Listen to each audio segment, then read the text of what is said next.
Hello friends, आज के इस क्लास में आप 67वीं बीपीएससी के लिए 150 क्वेश्चन का सेट देख रहे हो। आज का यह क्लास दृष्टि पब्लिकेशन के बुक से 150 क्वेश्चन का सेट को आपके लिए लाया गया है। हर एक क्वेश्चन के साथ डिस्कशन दिया हुआ है, डिटेल डिस्कशन आप कह सकते हैं। ध्यान से देखिएगा, समझिएगा। आपके 67वीं एग्जाम के लिए काफ़ी ज़्यादा इंपॉर्टेंट आज का ये सेशन रहने वाला है। काफ़ी सारे फ्रेंड्स का मैसेज आ रहा था कि practice set, full practice set करवाइए, तो दृष्टि का आपके लिए आज सबसे पहला फुल टेस्ट आया है। ध्यान से देखिएगा। अगर किसी को पीडीएफ चाहिए होगा तो आपको यहाँ पे नंबर दिया जा रहा है, आप इस नंबर पर मैसेज करेंगे, आपको इस क्लास का पीडीएफ भी मिल जाएगा। देखिए, नंबर है 9576843550 नंबर पर मैसेज करेंगे, आपको पीडीएफ अवेलेबल करवाया जाएगा। आइए बिना टाइम बर्बाद किए हुए स्टार्ट करते हैं आज का क्लास। सबसे पहले आपको बताना है कि भारत का निम्नलिखित में से ऐसा कौन सा राज्य है जिसके 3 तरफ से अंतर्राष्ट्रीय सीमाएं हैं। फ्रेंड्स, हर एक क्वेश्चन के बाद आपको 2 सेकंड के आसपास का टाइम दिया जाएगा। अगर कहीं पे आपको टाइम चाहिए होगा ज़्यादा तो आप वीडियो को रोक लीजिएगा। ऑप्शन डी हो जाएगा सही जवाब। त्रिपुरा जो है ये 3 तरफ से घिरा हुआ है।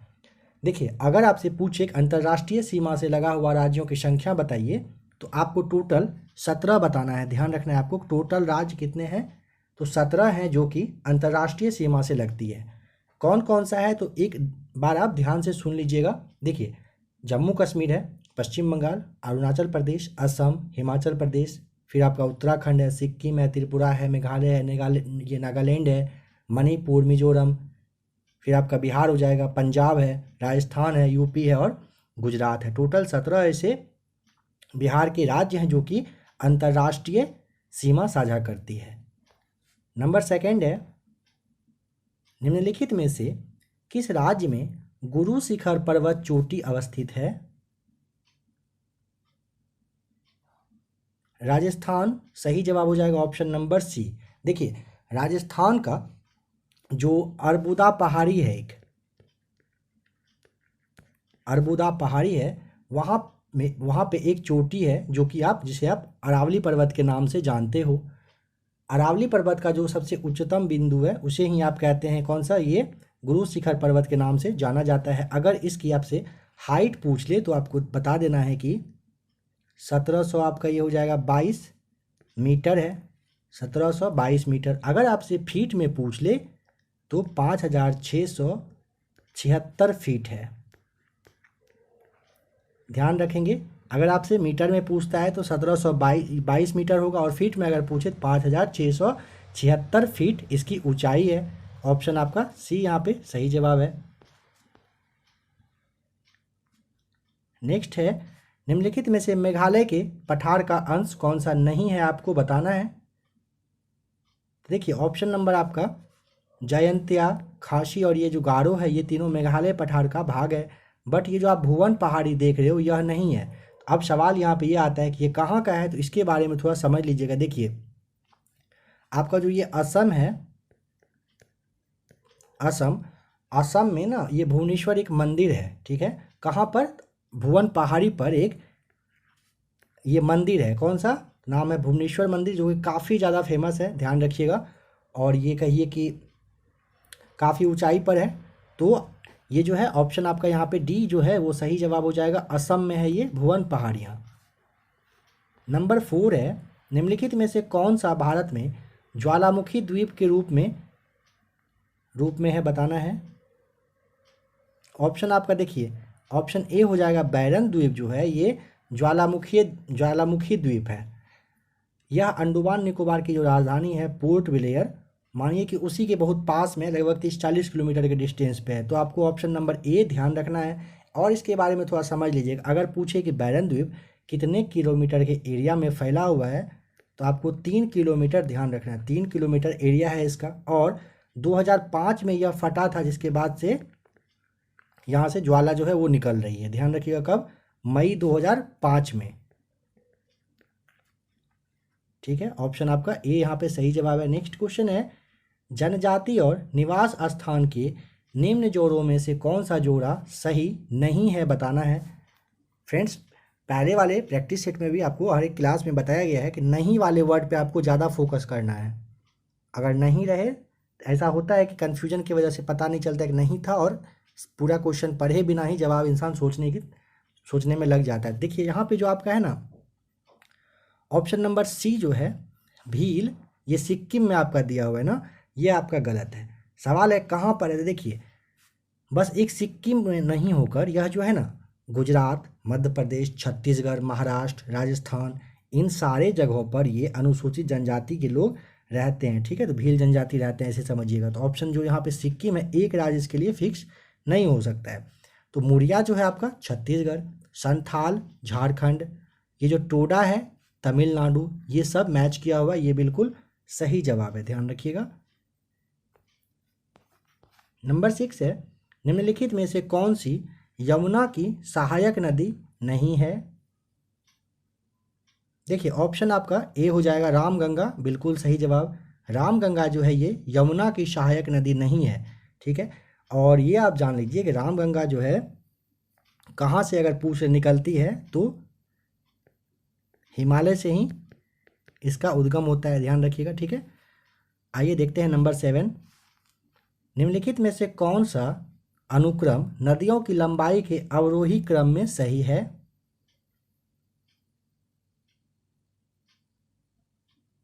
देखिए ऑप्शन नंबर जो आपका यहाँ पे सी है ये बिल्कुल सही हो जाएगा। ध्यान से देखिएगा, अगर पता हो तो अच्छी बात है, नहीं तो आप चाहें तो स्क्रीनशॉट ले लीजिएगा, आपके लिए बहुत हेल्पफुल रहेगा। देखिए गोदावरी जो है ये टोटल आपका ये 1465 किलोमीटर, ठीक है, गोदावरी 1465, नर्मदा आपका 1312 किलोमीटर, महानदी 900 किलोमीटर, और जो आपके ताप्ती नदी है ये आपका 724 किलोमीटर।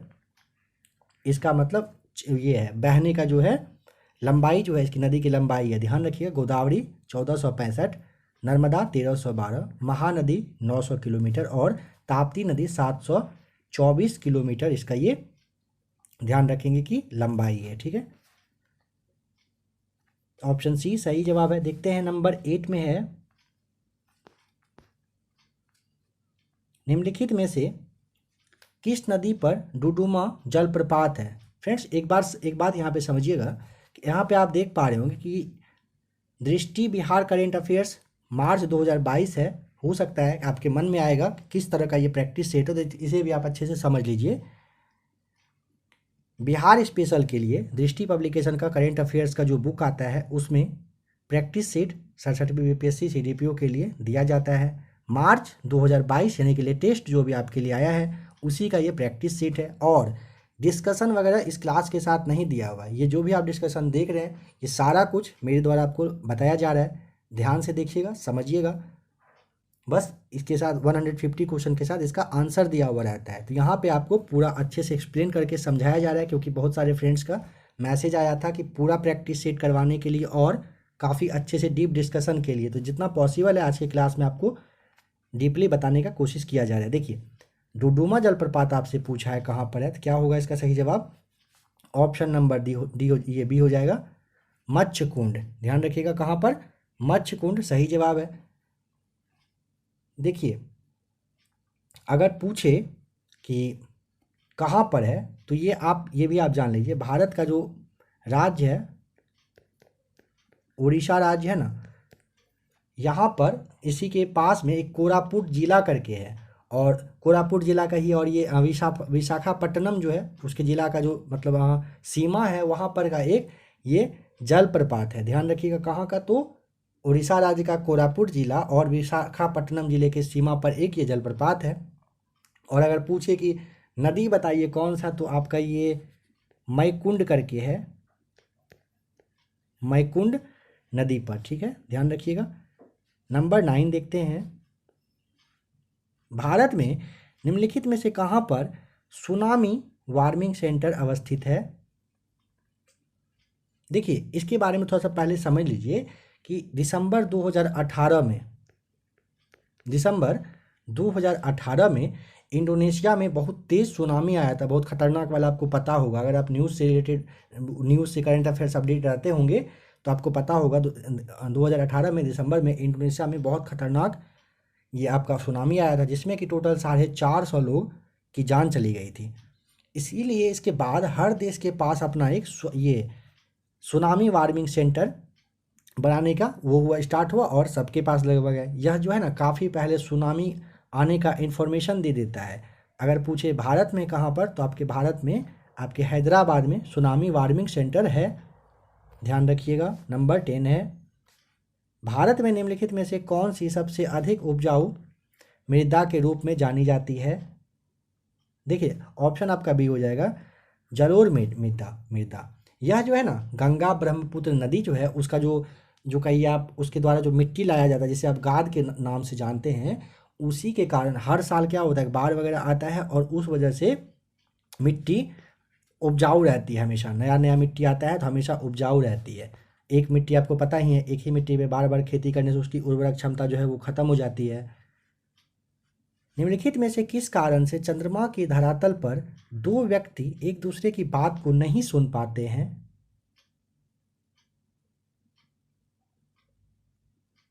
ऑप्शन सी हो जाएगा सही जवाब। आपको पता होगा कि चंद्रमा पर वायुमंडल नहीं है, जिसकी वजह से कि आप बात नहीं कर सकते हैं नॉर्मल तरीके से एक दूसरे से। नंबर 12 में है, बताइए कि भूमध्य रेखा जो है वो गुजरती है, कहाँ से गुजरती है, किस देश से? तो देखिए ऑप्शन आपका ऐसे समझिएगा, ऑप्शन ए जो है युगांडा, सोमालिया, इंडोनेशिया। भूमध्य रेखा, टोटल भूमध्य रेखा को ही आप विषुवत रेखा के नाम से जानते हैं। ये टोटल अगर पूछे तो टोटल ये 13 देशों से होकर गुजरती है, ठीक है, जिसमें कि इक्वाडोर है, कोलंबिया है, ब्राज़ील है, ये साओ टोम करके है, और प्रिंसिपे करके, फिर आपका गैवान है, ये कांगो गणराज्य हो जाएगा, फिर कांगो आपका लोकतांत्रिक जो गणराज्य है, फिर आपका जैसे युगांडा ऑप्शन दिया हुआ है, युगांडा, सोमालिया, इंडोनेशिया, फिर आपका मालदीव है होता है, यहाँ से किरिबाती से, इन सारे जगहों से होकर ये गुजरती है। टोटल 13 देश से गुजरती है, ध्यान रखिएगा। ऑप्शन के अकॉर्डिंग आपका युगांडा, सोमालिया और इंडोनेशिया बिल्कुल सही जवाब है। नंबर 13 है, निम्न में से किस महाद्वीप में सबसे कम देश है? देखिए सबसे पहले तो आप ये जान लीजिए कि अफ्रीका में टोटल 54 देश है। अगर अफ्रीका आपसे पूछ ले, टोटल 54 देश है कहाँ पर, अफ्रीका में। एशिया में अगर पूछता है तो एशिया में आपका है इतना 48 है, हाँ एशिया में 48 हो जाएगा। और आपका जैसे यहाँ पे ऑप्शन नंबर जो बी दिया हुआ है, दक्षिणी अमेरिका में सबसे कम कहिए कि बस 14 है, जिसमें कि 13 देश है और एक जो है वो फॉकलैंड है। टोटल 14 है, ध्यान रखिएगा। यूरोप में आपको बताया गया कितना, यूरोप में आपको देखिए, यूरोप में आपका हो जाएगा 44, एशिया में आपका 48, फिर आपका दक्षिणी अमेरिका में आपका है बस 14, ठीक है। और अफ्रीका आप जान लीजिए, अफ्रीका में आपका है सबसे ज़्यादा 54 कंट्री है। अगर आपको उत्तरी अमेरिका के बारे में पता होती है, आप ऑप्शन नंबर जो ए है आप खुद बताने की कोशिश करिएगा। नंबर 14 है, निम्नलिखित में से कौन सा पर्वत राइन नदी के किनारे अवस्थित है? ऑप्शन ए हो जाएगा, ब्लैक फॉरेस्ट जो है ये राइन नदी के पास है। नंबर हो जाएगा आपका 15, बताना है कि घास के मैदान और महाद्वीप के निम्न जोड़ों में से कौन सा जोड़ा सही नहीं है? देखिए ऑप्शन ए जो है आपका, ये लानोस जो करके दिया हुआ है ना, लाओस जो है ये आपका कहाँ पर है, दक्षिणी अमेरिका में। आपको आपने पढ़ा होगा, यहाँ पे लानोस लिखा हुआ है, ये लाओस होता है। तो आपका क्या हो जाएगा, उत्तरी ना हो करके, अगर यहाँ पे दक्षिणी रहता तो आपका सही होता। बाद बाकी जो पंपास है ये दक्षिणी अमेरिका सही है, वेल्ड दक्षिण अफ्रीका में, और स्टेपीज जो है ये यूरोप में बिल्कुल सही दिया हुआ है। नंबर 16 है, निम्नलिखित में से बताना है कि हॉर्न ऑफ अफ्रीका के भाग कौन से हैं? देखिए हॉर्न ऑफ जो अफ्रीका है ना, ये एक प्रायद्वीप है, नॉर्मल तरीके से समझिए, प्रायद्वीप है। और आपको पता होना चाहिए कि प्रायद्वीप क्या होता है, तो 3 तरफ से जो जल से घिरा होता है और एक तरफ से जो ज़मीन वाला एरिया से टच होता है उसे ही आप प्रायद्वीप कहते हैं, ठीक है। तो बताइए यहाँ पे क्या सही जवाब हो जाएगा? ऑप्शन आपका बी यहाँ पे, जिबूती, सोमालिया और इथोपिया, ये जो है सही जवाब है, ठीक है। आइए देखते हैं नंबर 17, निम्न में से तंजानिया एवं युगांडा के मध्य अंतर्राष्ट्रीय सीमा बनाने वाली झील कौन सी है? ऑप्शन डी आपका ये सही जवाब हो जाएगा। विक्टोरिया झील जो है ये तंजानिया और युगांडा के बीच में अंतर्राष्ट्रीय सीमा निर्धारित करती है। नंबर 18 है, निम्न में से किस नगर में हुआंगपू नदी बहती है?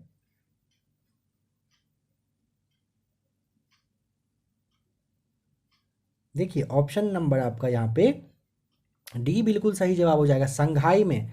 थोड़ा सा समझने की कोशिश करिएगा। देखिए ये जो आपका नदी दिया हुआ है ना हुआंगपू, इसे आप ना पीली नदी के भी नाम से जानते हैं। अगर आपके एग्जाम में पूछ ले कि पीली नदी बताइए तो आपको ध्यान रखना है हुआंगपू के बारे में आपसे पूछा जा रहा है। यह जो है ना विश्व का, अगर आपसे पूछे तो विश्व का 7वां सबसे बड़ा नदी है। ठीक है, लंबाई के हिसाब से बताया जा रहा है, सबसे बड़ा ये 7वां नंबर पे है। और चीन की यह दूसरी सबसे बड़ी नदी है। चीन की नदी है जो सबसे बड़ी है, सेकंड नंबर पे। इसकी लंबाई अगर आपसे पूछ ले तो 4845 किलोमीटर ये लंबी है। और आपको पता होना चाहिए कि चीन की सबसे बड़ी नदी कौन सी है, तो ये आपका जो यांगत्सी क्यांग है, ये चीन की सबसे बड़ी नदी है। ठीक है, और अगर पूछे कितने किलोमीटर में ये बहती है तो 6300 किलोमीटर ध्यान रखना है। ठीक है, लगभग 6300 किलोमीटर की लंबाई है इसकी। नंबर 19 है कि निम्न में से किस प्रकार के भारतीय उत्पादों को इको मार्क दिया जाता है? ऑप्शन डी हो जाएगा, जो पर्यावरण के प्रति मैत्रीपूर्ण हो, मतलब पर्यावरण को जो बिल्कुल भी हानि ना करे। निम्न में से किसने गहन पारिस्थितिकी यानी कि डीप इकोलॉजी शब्द का प्रयोग सबसे पहले किया था? ऑप्शन सी हो जाएगा सही जवाब, अर्नीज नेश के द्वारा गहन पारिस्थितिकी यानी कि डीप इकोलॉजी शब्द का यूज सबसे पहली बार किया गया था। नंबर 21 है, निम्न में से किससे रामसर सम्मेलन संरक्षण संबंधित है? ऑप्शन बी हो जाएगा सही जवाब, नम भूमि से। आपको पता होना चाहिए कि नम भूमि को ही आप क्या कहते हैं, ये वेटलैंड भी कहा जाता है। और यह जो है ना नॉर्मल तरीके से समझिए, बहुत स्टूडेंट को जो फर्स्ट टाइम पढ़ते हैं उनको नहीं पता होता नम भूमि क्या हुआ। तो नम भूमि वह एरिया होता है ना जहाँ पर जो कहिए ज़मीन का जो एरिया है वो पानी से भींगा हुआ रहता है, दलदल टाइप को, उसे ही आप नम भूमि कहते हैं। नंबर 22 है, निम्न में से कहाँ पर ओजोन परत अवस्थित कहाँ पर है ये बताना है। देखिए फ्रेंड्स, जो भी क्वेश्चन लिखा हुआ है ना एग्जैक्ट आपको उस तरह से पढ़ के नहीं बताया जा रहा है, क्योंकि आपको पता है कि उस तरह से पढ़ के नॉर्मली अगर एक कहानी की तरह अगर सुना दिया जाए तो आपको समझने में दिक्कत होगी। इसीलिए थोड़ा सा सोच समझ कर आपको इस तरह से बताया जा रहा है ताकि आप अपने आप को भी रिलेट कर पाएँ इस चीज़ से। तो ऑप्शन नंबर आपका यहाँ पे देखिए सी सही जवाब हो जाएगा, स्ट्रेटोस्फियर। ठीक है, इसे ही आप समताप मंडल कहते हैं। यहाँ पे कंफ्यूज नहीं करना है, समताप मंडल को ही आप स्ट्रेटोस्फियर कहते हैं। ठीक है, आपको पता होना चाहिए ओजोन परत से जो धरती पर जो मतलब ओजोन परत की वजह से धरती पर जीवन संभव होता है। लगभग 90% जो ये पराबैंगनी किरण होता है ये उसे अवशोषित कर लेती है, मतलब अपने अंदर ले लेती है और पृथ्वी पे नहीं आने देती है, जिसकी वजह से कि पृथ्वी पे जीवन संभव होता है। निम्न में से कौन सा अधिनियम भारत में वन्यजीवों को जो है ये संरक्षण प्रदान करता है?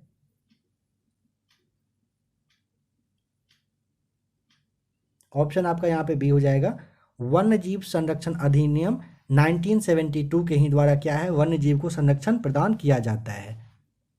नेक्स्ट क्वेश्चन है, राष्ट्रीय उद्यान और राज्य के निम्न जोड़ों में से कौन सा सही नहीं है बताना है।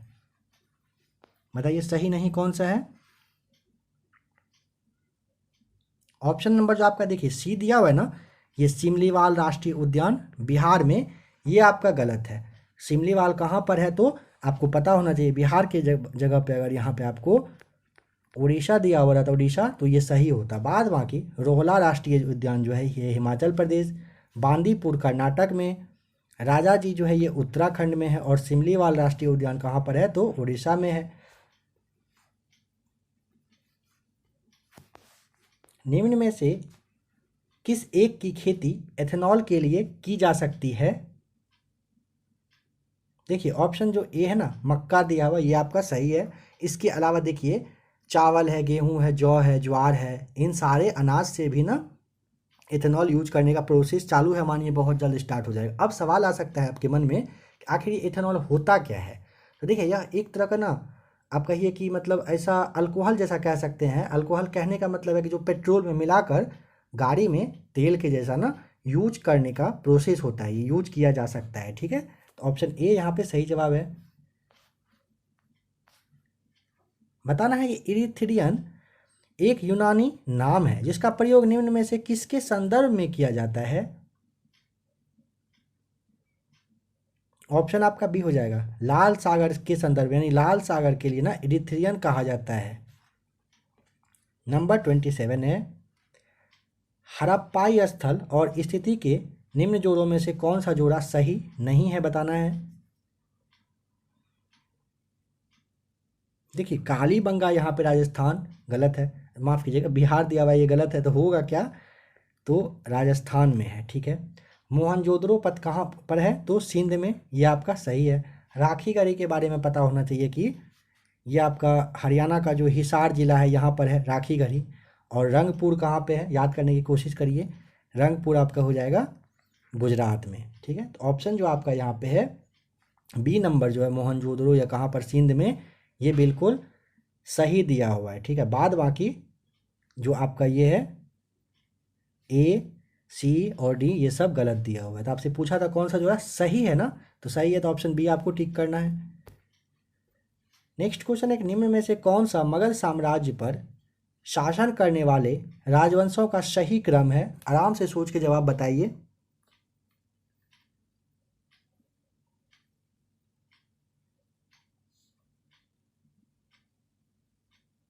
देखिए सबसे पहले ऐसे समझ लीजिएगा कि हर्यक वंश दिया हुआ है ना आपका, हर्यक वंश का शासनकाल जो है ये आपका 544 से लेकर 412 ईस्वी तक रहा था। ठीक है, फिर आपका शिशुनाग वंश जो ऑप्शन ए आपको बताया जा रहा है, शिशुनाग वंश, ये आपका 412 से लेकर के 345 ईस्वी तक था।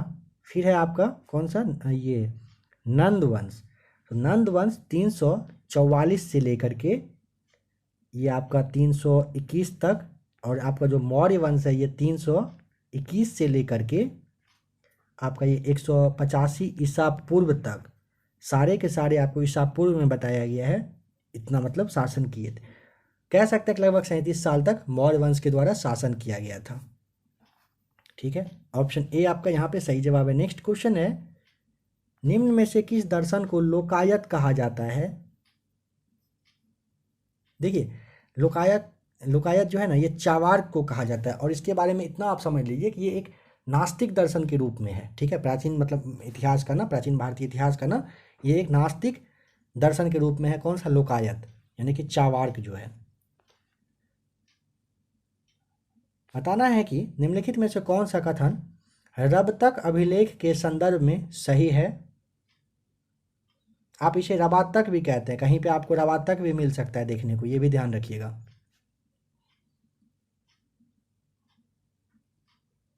देखिए ऑप्शन नंबर जो आपका डी है ना दिया हुआ, कनिष्क एवं कदफिसेस शासकों के मध्य के संबंध का स्पष्ट उल्लेख दिया हुआ है।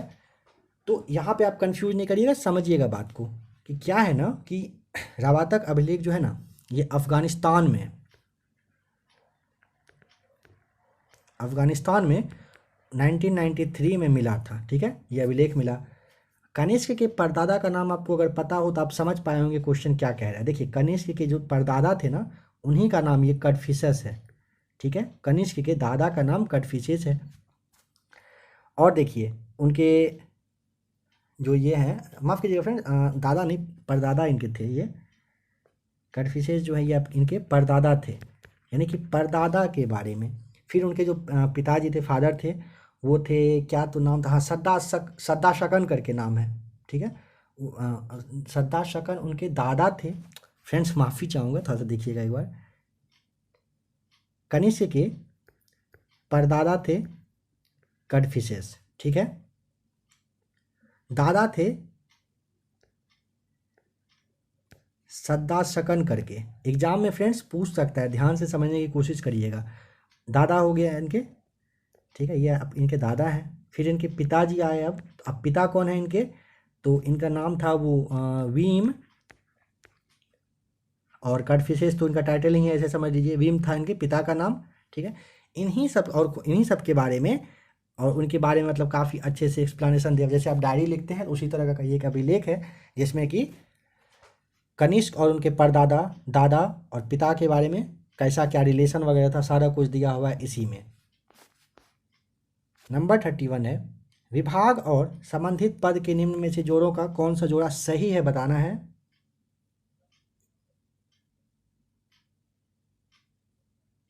देखिए, दीवान ए इंसा जो आपका दिया हुआ है ना, कृषि विभाग, ये गलत है। ये कौन सा विभाग था, तो पत्र का था, इसे समझिए, लेटर वाला, पत्राचार जिसे कहते हैं। अमीर ए कोही जो आपका है, ये आपका खेती वगैरह से जुड़ा हुआ था, पत्राचार ना होकर के खेती से जुड़ा हुआ था। अमीर ए कोही खेती हो गया। फिर ज़मीन वगैरह के बारे में था कि ज़मीन को कैसे उपजाऊ बनाया जाए, पानी वगैरह सारा कुछ कैसे कैसे क्या करना है, देना है, कितना देना चाहिए, मतलब कि खेती से जुड़ा हुआ था, कृषि से था, ऐसे कह सकते हैं। और आपका जो ये आपका दीवान ए रिसाल है ना, ये आपका सही है कि ये धार्मिक और विधि कही, यानी कि प्रशासनिक विभाग के रूप में दीवान ए रिसाल था। कब, तो दीवान ए रिसाल था, ये क्या विधि विभाग जिसे आप कहते हैं, धार्मिक विभाग था, ध्यान रखिएगा। आइए देखते हैं नेक्स्ट क्वेश्चन। निम्न में से कौन सा कथन दिल्ली सल्तनत में प्रचलित था जिम्मी से। अगर जिम्मी दिल्ली सल्तनत के बारे में आपको कहा जाए तो क्या समझेंगे, तो देखिए, मुस्लिम शासक स्वीकार कर जजिया देने वाले जो हिंदू प्रजा थी उसी के लिए जिम्मी शब्द यूज किया जाता था। अगर जिम्मी आपसे कोई पूछे तो आपको समझ जाना है, मुस्लिम धर्म अपनाकर लगान वगैरह देना। निम्न में से किस मध्यकालीन शासक ने भारत में इक्ता व्यवस्था प्रारंभ की थी।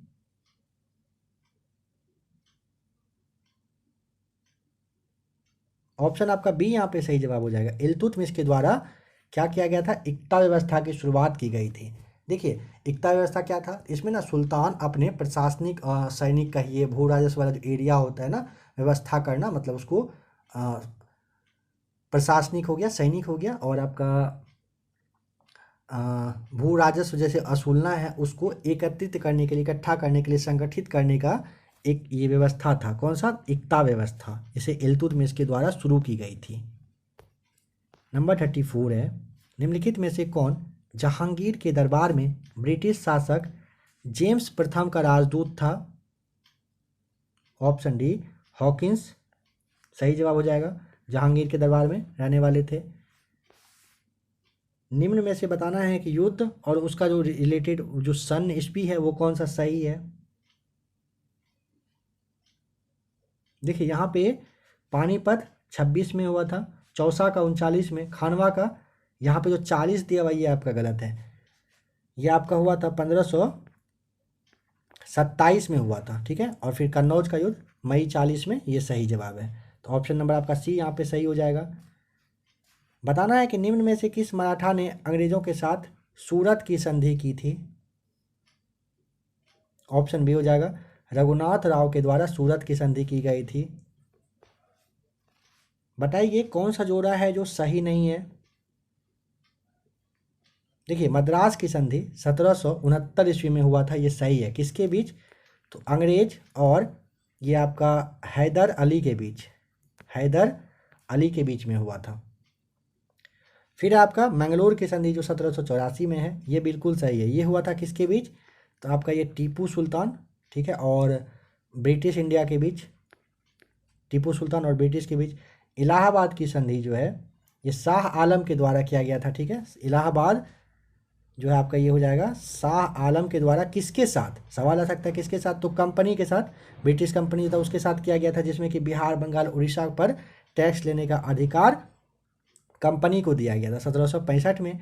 सालबाई की संधि जो 1785 दिया हुआ है, ये क्या होगा आपका, गलत है। ये 85 में ना हो करके 1782 में हुआ था, ठीक है, ध्यान रखिएगा। सालाबाई जो कि मराठा साम्राज्य और ब्रिटिश ईस्ट इंडिया के बीच में हुआ था। नंबर 38 है, बक्सर का युद्ध 1764 निम्न में से कौन सा गठजोड़ ईस्ट इंडिया कंपनी के विरुद्ध था? शाह आलम द्वितीय, सिराजुद्दौला और मीर कासम, ये तीनों किसके विरुद्ध थे? ईस्ट इंडिया के कंपनी के खिलाफ थे। निम्न में से कौन सा उद्देश्य राज अपहरण नीति से संबंधित था? मतलब राज अपहरण नीति का मतलब बताना है क्या था। देखिए, अंग्रेजी ईस्ट इंडिया कंपनी को राज्य क्षेत्रीय सीमा को बढ़ाना था, राज अपहरण नीति आया था। ठीक है, बताना है कि निम्न में से कब बॉम्बे, मद्रास और कलकत्ता में हाईकोर्ट का स्थापना हुआ? तो ऑप्शन बी हो जाएगा, 1861 में हुई थी। 1857 के विद्रोह के स्थान और नेतृत्व के निम्न जोड़ों में से कौन सा जोड़ा सही नहीं है? देखिए, झांसी में रानी लक्ष्मीबाई ने, फैजाबाद में आपका ये जो मौलवी लियाकत अली दिया हुआ है ना, ये आपका गलत है।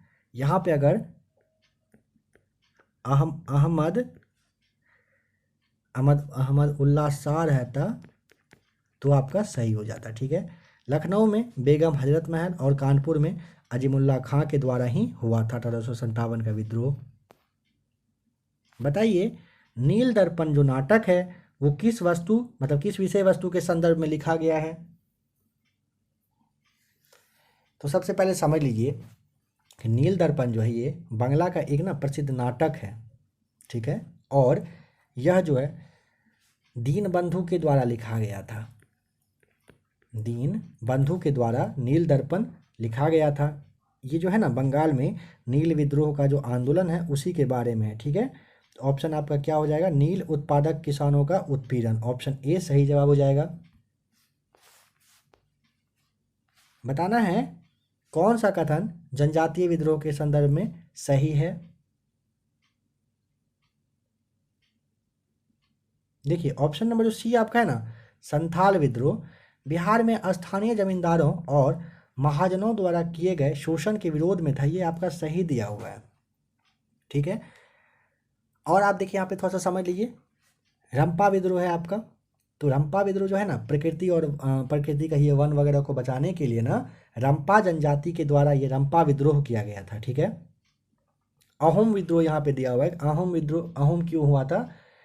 तो 1828 ईस्वी में अहोम विद्रोह हुआ था। ठीक है, इसमें क्या हुआ था ना कि ईस्ट इंडिया कंपनी ने जो वहाँ पे मतलब एक कूली वगैरह के था, कुछ असम के जो कूली वर्ग वगैरह थे उनको ना ईस्ट इंडिया कंपनी कहे थे कि आपको मतलब कुछ कुछ प्रॉमिस किया गया था कि ये चीज़ आपको दिया जाएगा मेरी ओर से सुविधा, और वो नहीं दिया गया था। इसके ही वजह से असम में कूली वर्ग के लोगों ने ईस्ट इंडिया कंपनी के खिलाफ क्या किया था? विद्रोह किया था।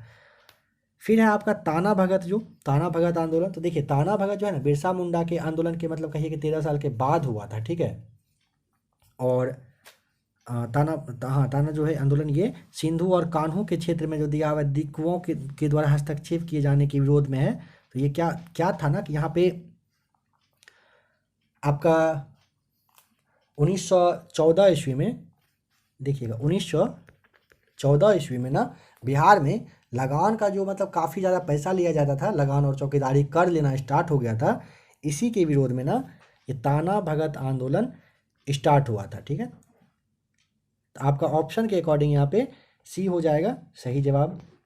नंबर 44 है, बताइए 4 फरवरी 1928 को बारदोली सत्याग्रह आरंभ किया था किसने? ऑप्शन सी हो जाएगा, वल्लभ भाई पटेल के द्वारा किया गया था। नेक्स्ट क्वेश्चन है कि निम्न में से किस घटना का विवरण भारत के इतिहास के संदर्भ में उलगुलान या फिर महान उपद्रव के अंतर्गत आता है? देखिए 1800 ये आपका 99 दिया हुआ है ना, तो यहाँ पे आप 95 ध्यान रखिएगा, 95 भी आएगा तो सही है। 95 से वैसे 1895 से लेके 1900 ईस्वी तक ना आदिवासी के द्वारा ना जल जंगल है फिर जमीन है ये प्राकृतिक संसाधन की देखभाल के लिए किया जाने वाला एक क्या था? विद्रोह था। ठीक है, तो ऑप्शन ए हो जाएगा सही जवाब। नंबर 46 है, निम्न में से किसके परावर्तन को प्राप्त कर चमगादड़ अपने मार्ग में अवरोधकों की पहचान कर सकती है? ऑप्शन सी पराश्रव तरंग हो जाएगा सही जवाब। नेक्स्ट क्वेश्चन है, निम्न में से किसके माध्यम किसमें ध्वनि का जो वेग है सबसे ज़्यादा होता है? ऑप्शन ए हो जाएगा इस्पात में, अगर पूछ ले कितना तो 5920 मीटर पर सेकेंड। फ्रेंड्स एक बात समझेंगे, जिस भी क्वेश्चन के बारे में अभी आपको नहीं बताया जा रहा है, पहले इस सब के बारे में बहुत बार क्लास में डिस्कशन हो चुका है। अगर अभी तक आपने नहीं देखा है तो आप वीडियोस देख लीजिएगा, और जितना पॉसिबल हो पा रहा है उतना डिस्कशन आज की क्लास में आपको दिया जा रहा है।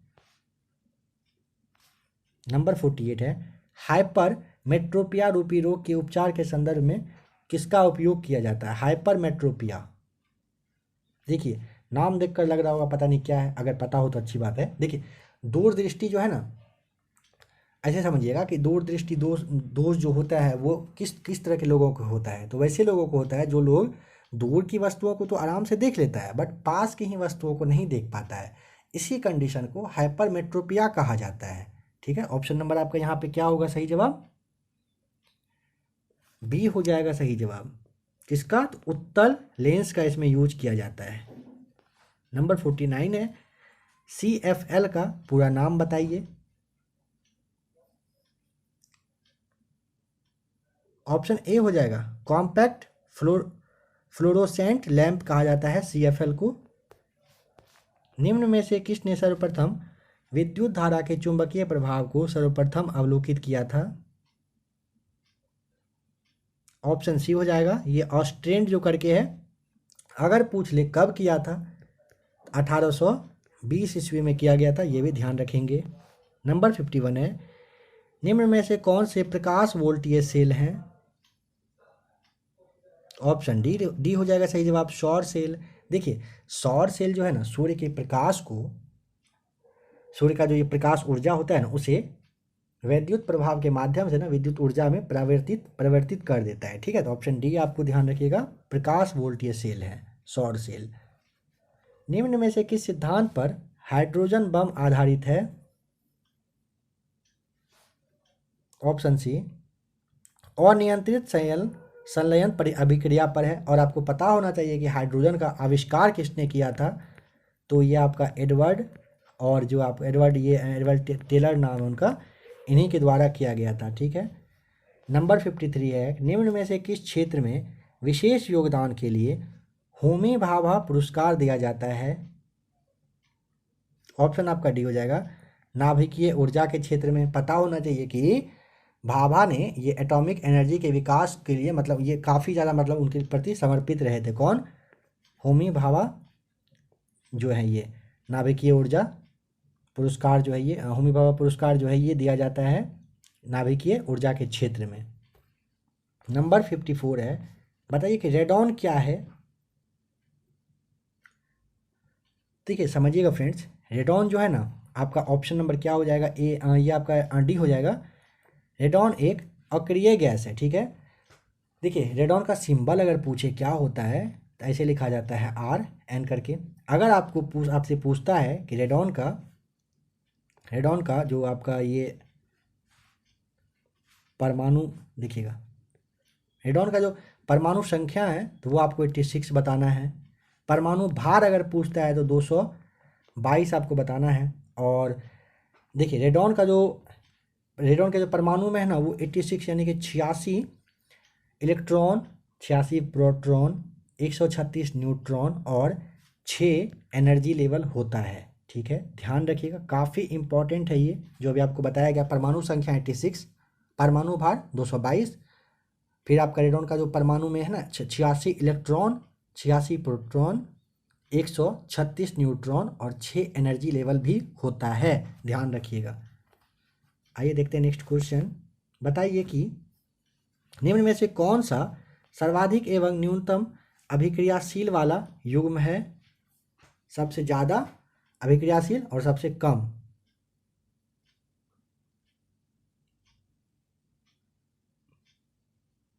ऑप्शन ए हो जाएगा सही जवाब, पोटेशियम और जो गोल्ड है। फ्रेंड्स एक बात और यहाँ पे समझिएगा, लास्ट वाली क्वेश्चन में एक बात आप और यहाँ पे जान लीजिए, आपके एग्जाम में ये भी पूछ सकता है ना कि आवर्त सारणी में बताइए कि रेडॉन जो है ये किस ग्रुप में है, तो आपको ग्रुप 18 ध्यान रखना है, ठीक है। पीरियड अगर पूछता है तो 6 हो जाएगा, और ब्लॉक अगर पूछता है तो पी में, ठीक है। आइए अब देखते हैं नंबर 56। निम्न में से किस रेडियो एक्टिव पदार्थ की अर्धवायु अधिकतम है? ऑप्शन बी यूरेनियम 238 सही जवाब हो जाएगा। पता होना चाहिए कि यूरेनियम का जो यूज है मिसाइल बनाने में, फिर आपका छोटा छोटा गोला और जो गोली वगैरह होता है उसको बनाने में किया जाता है, काफ़ी उसमें इंपॉर्टेंट ये रोल प्ले करता है अपना। नंबर 57 है, निम्न में से कौन सा तत्व जल की कठोरता के लिए उत्तरदायी होता है? 57 का सी हो जाएगा कैल्शियम एवं मैग्नीशियम। फ्रेंड्स एक बात देखिएगा, समझिएगा, हंसी आ रही है सोच के। देखिए काफ़ी सारे फ्रेंड्स हैं जिन्होंने कि कहा था कि लॉन्ग डिस्कशन वाला क्लास लाइए ताकि अच्छे से समझाइए, जितना डीपली बता सकते हैं बताइए। शायद आज के क्लास को आप देखकर या तो काफ़ी अच्छा लगेगा आपको, अगर आपको बहुत कुछ जानने को मिलेगा हो सकता है, बोर मत फील होइएगा, बने रहिएगा, अच्छे से देखिएगा। अगर आपको क्लास अच्छा लगे तो 1 या 2 बार आप वीडियो को आराम से देख लीजिएगा, समझिएगा। अगर आपको अच्छे से पता हो तब चाहें तो वीडियो को स्पीड करके देख लीजिएगा। आपको जो टोटल क्वेश्चन अभी बताया जा रहा है ना, 150 का जो सेट हम लोग देख रहे हैं, इसमें आपको 140 क्वेश्चन ही बताया जाएगा, क्योंकि 10 क्वेश्चन मैथ का है, वो अभी आपको नहीं बताया जाएगा, पीडीएफ में आपको दे दिया जाएगा। देखिए लगभग 1000 से ज़्यादा इंपॉर्टेंट पॉइंट आपको आज के इस सेशन में जानने को मिल रहा है, मिलेगा। टोटल 1000 से ज़्यादा पॉइंट आपको जानना है, 150 क्वेश्चन मत सोचिएगा, काफ़ी इंपॉर्टेंट है, ध्यान से देखिएगा, समझिएगा। अगर आपको और भी क्लास इस तरह का चाहिए होगा तो आप मैसेज करके ज़रूर बताइएगा या फिर कमेंट करके बताइएगा। क्या हो जाएगा यहाँ पे, कौन सा तत्व जो अभी आपको बताया गया था, तो ऑप्शन नंबर क्या था आपका सही जवाब? कैल्शियम और मैग्नीशियम, ठीक है। नंबर 58 है, रासायनिक तत्व और चिकित्सीय अनुप्रयोग के निम्न जोड़ों में से कौन सा जोड़ा सही नहीं है? देखिए यहाँ पे जो सोडियम 24 का दिया हुआ ना कि गठिया का उपचार, यही आपका क्या है, गलत है।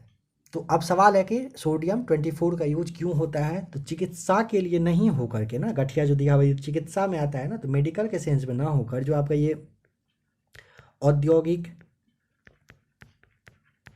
औद्योगिक जो पाइपलाइन है ना उसके लिए किया जाता है सोडियम 24 का यूज, ठीक है।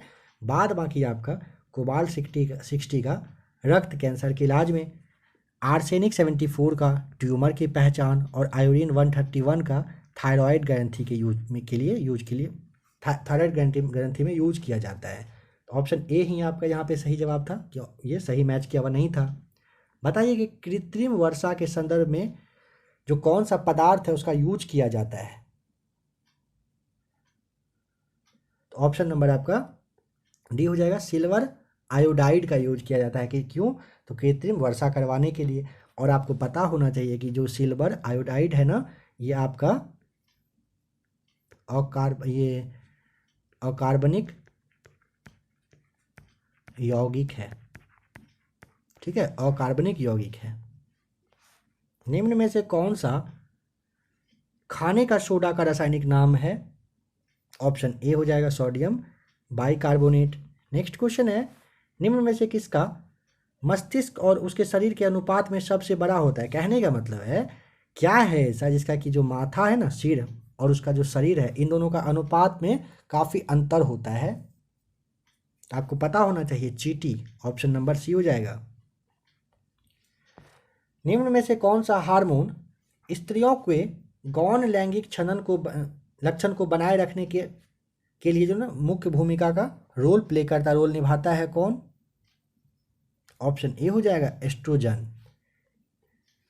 निम्न में से कौन सा मूत्र निराकरण का सही क्रम है? कहने का मतलब है ना, जो टॉयलेट आदमी करता है, शूशू करता है ना, उसके लिए बताया जा रहा है कि सही मार्ग मतलब कहाँ से स्टार्ट होकर निकलना होता है, कहाँ से जाता है निकल के, ये बताइए। ऑप्शन बी सबसे पहले वृक्क, फिर हो जाएगा गवनी में, फिर मूत्राशय में, फिर मूत्र मार्ग में आकर जो है ये पेशाब जो है, मूत्र जो है वो बाहर होता है। ध्यान रखिएगा, ऑप्शन बी आपका यहाँ पे सही जवाब है। बताइए कि यूरिया के संदर्भ में निम्न में से कौन सा कथन सही है?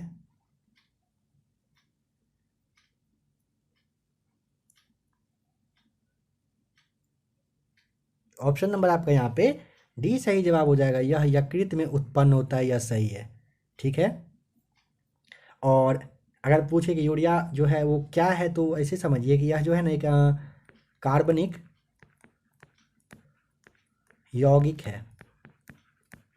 क्या है? कार्बनिक यौगिक है, ध्यान रखिएगा। नंबर 65 में बताना है कि निम्न में से किस ग्रंथि से इंसुलिन हार्मोन स्रावित होता है।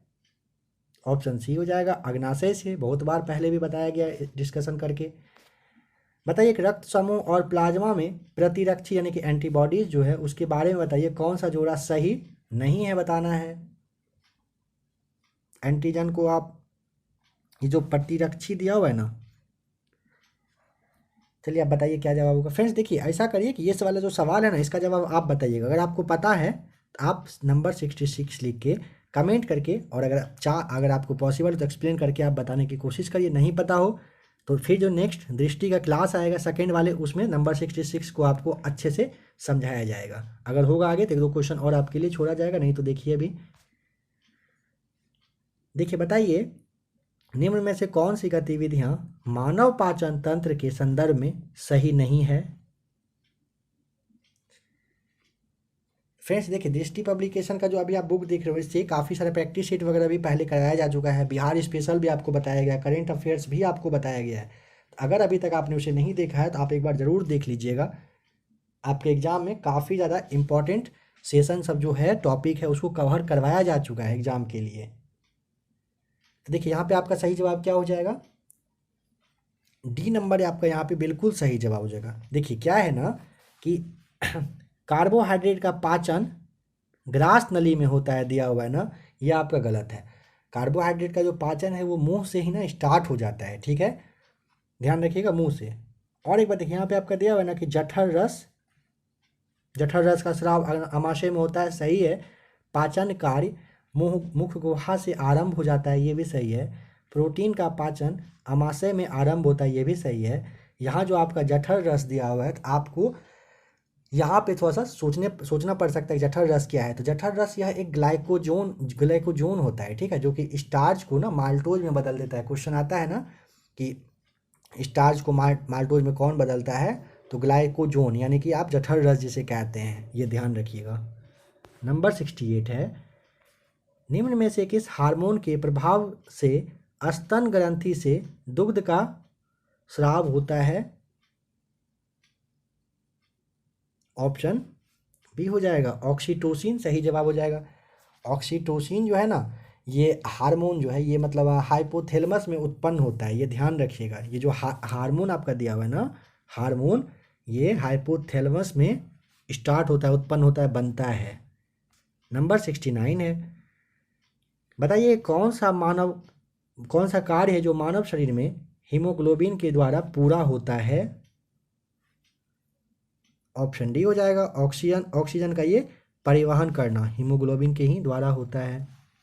नंबर 17 है बताइए कौन सा विटामिन है जो हमारी त्वचा से संश्लेषित होता है। Option number D vitamin D यहाँ पे बिल्कुल सही जवाब हो जाएगा। देखिए सूर्य की किरण से विटामिन डी मिलता है, पता ही होगा ये आपको। बताना है कि निम्न में से किस अधिनियम के तहत ब्रिटिश ईस्ट इंडिया कंपनी ने चाय के व्यापारिक एकाधिकार को खो दिया था। चलिए सबसे पहले समझिए 1793 का जो चार्टर्ड अधिनियम था ये क्या था। तो इसमें ना ये जो 1793 का रेगुलेटिंग एक्ट आया था ना, इसमें कंपनी को 20 साल तक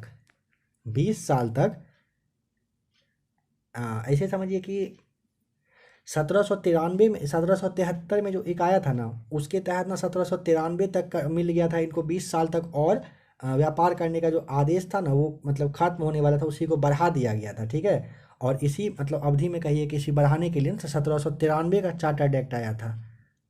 एक लाइन में समझने की कोशिश करिए, 1793 का चार्टर्ड एक्ट के तहत 20 साल के लिए कंपनी को और व्यापार करने का आदेश दे दिया गया था। ठीक है, 1793 में। 93 से आप 20 साल के बाद अब कहाँ आएंगे, 1813 में। ठीक है, 1813 के तहत क्या हुआ था ना कि सभी ब्रिटिश व्यापारी को ना भारत से भारत में ना व्यापार करने की छूट दे दी गई थी, और ईसाई धर्म के प्रचार प्रसार के लिए ये जो परमिशन दिया गया था ये भी 1813 में ही दिया गया था। फिर आप आ जाइए यहाँ से कहाँ, 13 के बाद 20 साल बाद चार्टर्ड एक्ट आया है। तो 1833 में 1833 के तहत ना बंगाल के गवर्नर जनरल को ना भारत का गवर्नर जनरल बनाया गया था। पता होना चाहिए कि लॉर्ड विलियम बेंटिक जो है ये भारत के प्रथम गवर्नर जनरल रह चुके हैं। फिर आपका यहाँ से 33 के बाद आप आ जाइए कहाँ पर, तो 53 में। इसके द्वारा ना ये जो है ना संवैधानिक व्यू से काफ़ी सही रहा था। कहने का मतलब है कि इसी में ना कंपनी ने 1856 में ना ये सिविल सेवा जो एग्ज़ाम है ना, सिविल सेवा एग्ज़ाम, ये 1853 के ही तहत कहिए कि स्टार्ट किया था। जिसमें कि आपको पता होना चाहिए कि प्रथम भारतीय सत्येंद्र नाथ टैगोर जो थे, इन्होंने सिविल सेवा में इनका चयन हुआ था, सबसे पहले इन्हीं का हुआ था 1853 में। ये संवैधानिक व्यू से ना इससे काफ़ी कुछ संविधान के लिए अच्छा रहा था, रूल वगैरह के लिए।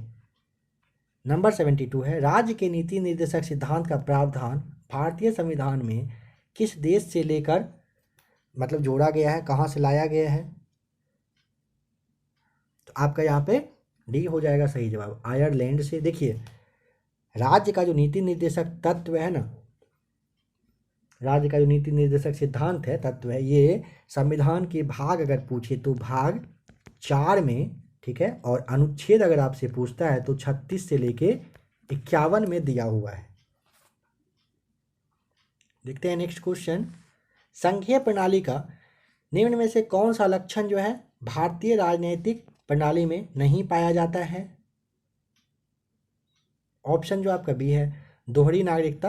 भारत में इसका कोई नियम कानून नहीं है, दोहरी नागरिकता आप नहीं ले सकते हैं। एक होता है ना कि कुछ कुछ देश में है कि राज्य का भी देश का भी मिलता है, तो वैसा कुछ नहीं है।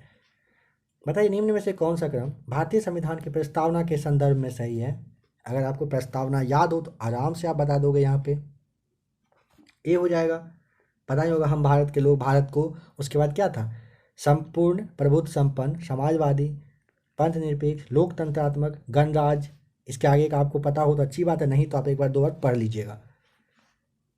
अभी अगर बताया जाएगा तो मालूम चलेगा, बहुत ही ज़्यादा लंबा क्लास हो जाएगा। देखिए नेक्स्ट है, वर्तमान समय में भारत में कुल कितने राज्य और संघ राज्य क्षेत्र हैं? ऑप्शन आपका सी हो जाएगा, 28 राज्य और 8 संघ राज्य क्षेत्र है। जिसमें कि देखिए कौन कौन सा है, अगर ये पूछ ले तो सुनिए एक बार ध्यान से। दिल्ली, अंडमान और निकोबार द्वीप समूह, चंडीगढ़, दादरा और नगर हवेली एवं ये जो दमन और दीव था वो है।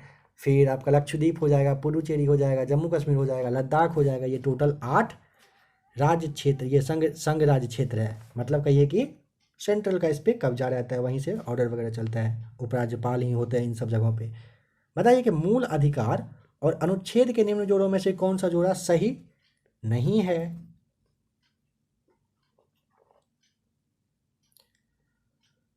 देखिए ऑप्शन जो आपका यहाँ पे डी दिया हुआ ना, धर्म की स्वतंत्रता का अधिकार अनुच्छेद 30 और 31, ये आपका गलत है। ये कहाँ पर है, तो 25 से लेकर 28 में दिया हुआ है। इसी के नाम पे, धर्म की स्वतंत्रता के नाम पे भारत में काफ़ी हंगामा होते रहता है, आपको पता ही होगा। तो ये ध्यान रखिएगा कि जो धर्म की स्वतंत्रता का अधिकार है ना, ये मौलिक अधिकार है, और ये अनुच्छेद 25 से 28 में दिया हुआ है। कहा जाता है कि ये मेरा मौलिक अधिकार है, कोई छीन नहीं सकता है, सरकार छीन नहीं सकता है। इसके लिए कोर्ट कचहरी कानून सब कुछ देखा जाता है। देखिए भारतीय संविधान के निम्न में से किस अनुच्छेद के तहत लोक नियोजन के विषय में अवसर की समता का प्रावधान किया गया है? ऑप्शन बी हो जाएगा, अनुच्छेद 16 सही जवाब है। नंबर 78 है, निम्न में से किस याचिका यानी कि रिट याचिका को आप रिट कहते हैं का शाब्दिक अर्थ होता है हम आदेश देते हैं?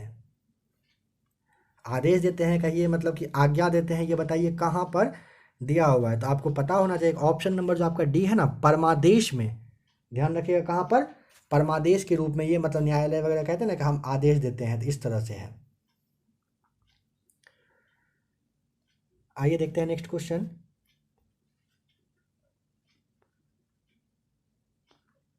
भारतीय संविधान के किस में कल्याणकारी राज्य का आदर्श प्रतिष्ठापित है?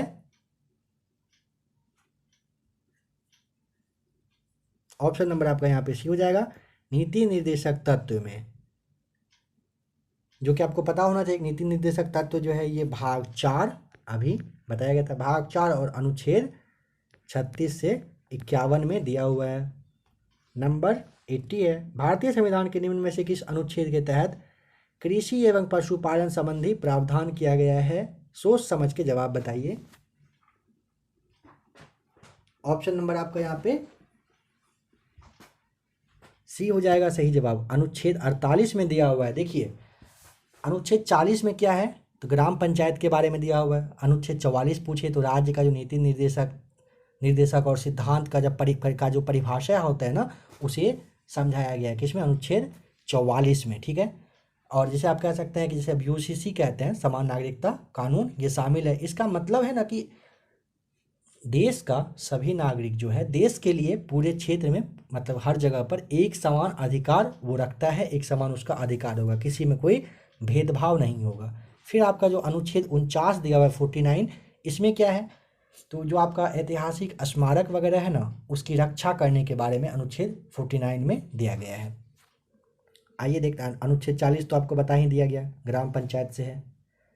नेक्स्ट क्वेश्चन है कि भारतीय संविधान के 42वें संशोधन के तहत निम्न में से किस अनुच्छेद के अंतर्गत मूल कर्तव्यों को जोड़ा गया था? किस अनुच्छेद के अंतर्गत, अनुच्छेद आपको बताना है। ऑप्शन नंबर आपका यहाँ पे बी हो जाएगा, अनुच्छेद 51 ए के अंतर्गत। इसमें ना 1976 में इसको जोड़ा गया था। ठीक है, किसे, अनुच्छेद 51 ओ को, माफ कीजिएगा 51 ए को। नेक्स्ट क्वेश्चन है कि राष्ट्रपति द्वारा अध्यादेश जारी करने का अधिकार निम्न में से कौन सा अधिकार है? ऑप्शन आपका यहाँ पे डी हो जाएगा, विधायी अधिकार के रूप में आप उस, माफ कीजिएगा बी नहीं, डी होता है विधायी अधिकार। ठीक है, जिसमें कि आपको ना संविधान के अनुच्छेद 123 अनुच्छेद 123 के तहत ना राष्ट्रपति को अध्यादेश जारी करने का अधिकार दिया जाता है। नंबर 83 है, निम्न में से कौन सा कथन सही है? आप सवाल को अच्छे से पढ़िए, बताइए। देखिए भारत का जो उपराष्ट्रपति है वो राज्यसभा का पदेन पीठासीन अधिकारी होता है। ऑप्शन ए आपका यहाँ पे सही जवाब हो जाएगा। नंबर 84 है, निम्न में से कौन स्थानीय निकायों के चुनाव को संपन्न करवाता है? किसके द्वारा करवाया जाता है? ऑप्शन आपका सी हो जाएगा, राज्य निर्वाचन आयोग के द्वारा किया जाता है। आपको पता होना चाहिए फ्रेंड्स कि 25 जनवरी 1950 को किस चीज़ की स्थापना हुई थी? याद करिए, भारतीय चुनाव आयोग की स्थापना 25 जनवरी 1950 को किया गया था। मतदाता दिवस के रूप में आप मनाते हैं 25 जनवरी को। फ्रेंड्स हो सकता है आपको देखने में थोड़ा प्रॉब्लम हो रहा हो, तो इसके लिए माफ़ी चाहूँगा। नेक्स्ट क्लास में इस प्रॉब्लम को दूर किया जाएगा। देखिए भारत के संविधान की 11वीं अनुसूची में कुल कितने विषय हैं? काफ़ी इंपॉर्टेंट है। देखिए भारतीय संविधान की 11वीं अनुसूची में टोटल ना, ये जो पहले ये समझिए कि 73वां जो संविधान संशोधन हुआ था ना, उसी के तहत इसे जोड़ा गया था। ठीक है, कब जोड़ा गया था? 73वां, और 1992 1992 में जोड़ा गया था, मतलब ये संविधान संशोधन हुआ था। इसमें टोटल आपका ऑप्शन जो सी दिया हुआ है ना, 29 विषय है, सब्जेक्ट है इस अनुसूची में। ऐसे समझिएगा, पंचायत की शक्ति हो गया, फिर आपका है इसे आप कह सकते हैं कि ग्राम विकास के लिए जो मतलब काम होना चाहिए वो दिया हुआ है। ठीक है, फिर आप इसके अलावा आप ऐसे जानिए कि बाजार है, सड़क है, पीने का जो पानी वगैरह होता है, जैसा इंपॉर्टेंट, ये सब काफ़ी इंपॉर्टेंट टॉपिक है ना। कौन सा? बाजार, मार्केट, रोड, पीने का पानी, गांव का विकास करना, पंचायत की शक्ति के बारे में, ये सारा कुछ यहीं पे दिया हुआ है। ध्यान रखिएगा 11वीं अनुसूची में। नंबर 86 है, निम्न में से बिहार का राजकीय वृक्ष बताइए कौन सा है? देखिए राजकीय पक्षी गोरैया है, पशु बैल है, राजकीय जो पेड़ है वो कौन सा है? ये पीपल का पेड़ है, और गेंदा को राष्ट्रीय फूल घोषित किया गया, राष्ट्रीय मतलब पुष्प घोषित किया गया। बिहार का राजकीय, माफ कीजिएगा राष्ट्रीय नहीं, राजकीय बिहार के बारे में बताया जा रहा है, इतना तो आप समझ ही लीजिएगा। देखिए बताना है कि बिहार भारत के निम्न में से किस भाग में अवस्थित है? कोई डाउट नहीं होना चाहिए, उत्तरी भाग। ऑप्शन नंबर सी हो जाएगा सही जवाब। बिहार राज्य में प्रमंडलों की कुल संख्या बताइए कितनी है? ऑप्शन डी हो जाएगा। टोटल 9 प्रमंडल है। बिहार एक परिचय में सारे प्रमंडल के बारे में, कौन सा बिहार का कौन कौन सा जिला किस किस राज्य से लगता है, कहाँ लगता है, कैसे लगता है, सारा कुछ बजट वगैरह सारा कुछ आपको बताया गया है। आप उस क्लास को देख लीजिएगा बिहार स्पेशल में।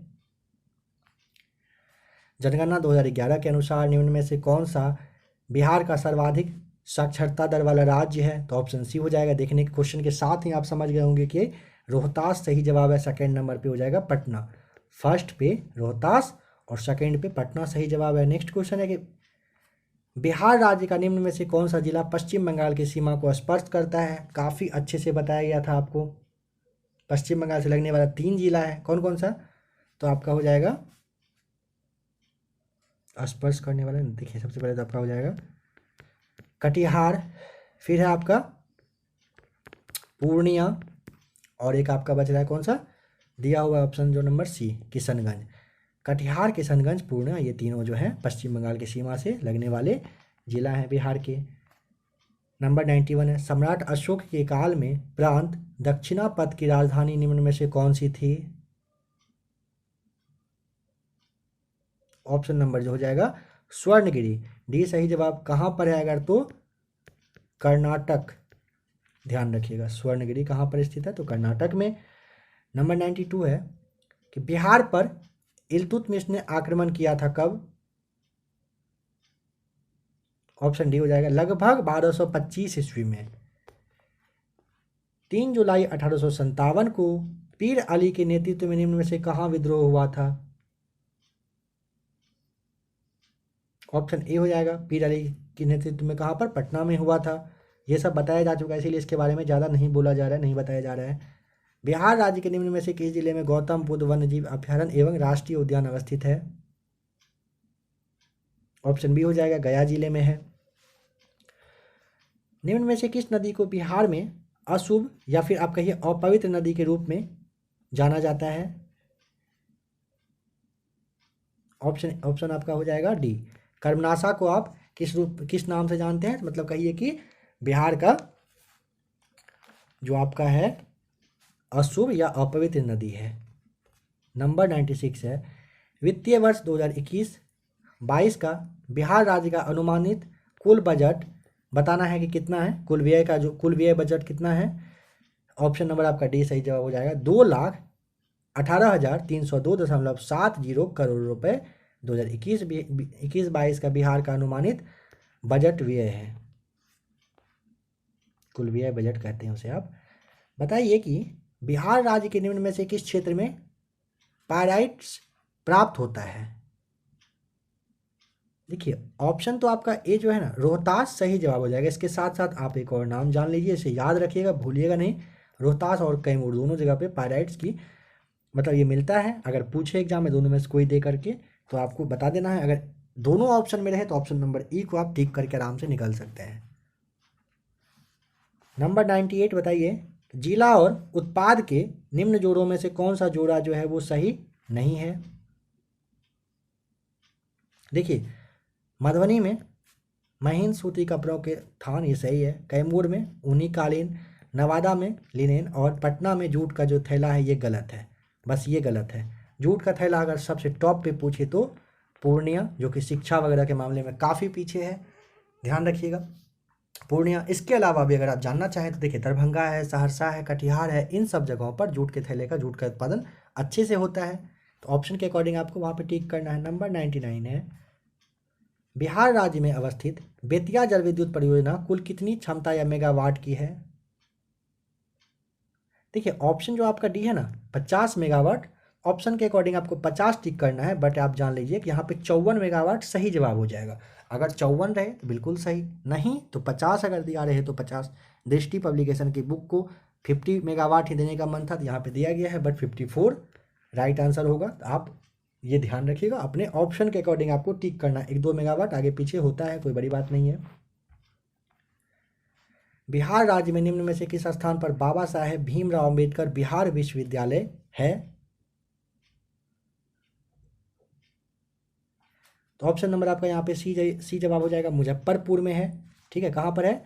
मुजफ्फरपुर में। और स्थापना भी जान लीजिए साथ ही साथ 1960 में हुआ था मुजफ्फरपुर में बाबा साहब भीमराव अंबेडकर बिहार विश्वविद्यालय की स्थापना।